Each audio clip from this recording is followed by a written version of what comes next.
新买来1年以后，就2022年5月份，我在白天的时候在马路上正常行驶的时候，它直接抛锚了，就直接动不了了。我挂档也挂不了，挂档的时候，咣咣咣咣咣咣的声音就很响。这辆宝马530 Li 是2021年在绍兴悦城区的红宝行 4S 店买的，花了50多万。娄先生说，那次趴窝他没来得及拍视频，送到 4S 店检测后，免费保修了万向轴、传动轴以及修理套件、嵌入式螺母。到6月15号的时候就开始有异响了，它是低速，然后转向的时候有咯咯咯咯咯咯的异响，而且很响，我都。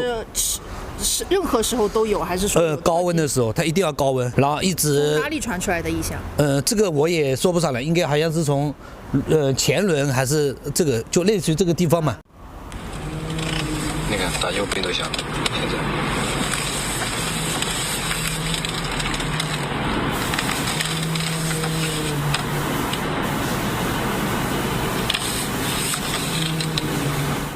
娄先生告诉记者，为了消除异响 ，4S 店升级过系统，维修过转向器、摆臂、轴承等很多部位，但每年一到夏天，气温升高，异响还是会出现。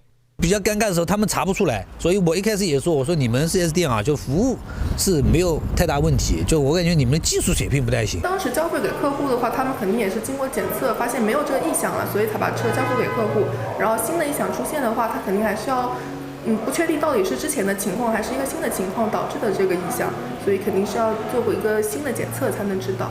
娄先生说，异响已经让他很头疼了。4月份他正常行驶在路上，车子再次趴窝了。跟之前4年前的毛病是一样的，没有跳任何故障，然后又抛锚了。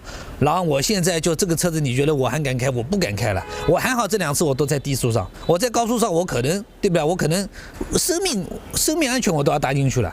估价单上写着传动轴异常，后差速器异常，依旧要更换传动轴和一些零部件。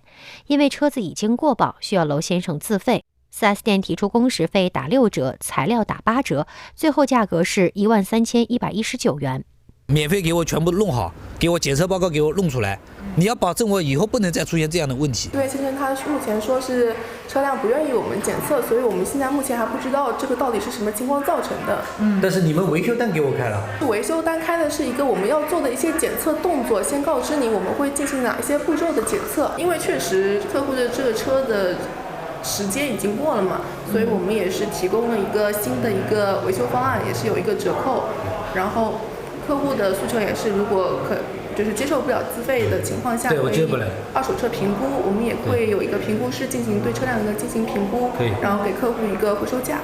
娄先生后来反馈，他不满意评估价，还是希望把车修好，已经同意拆车检测，会跟 4S 店进一步协商。1818黄金眼记者报道。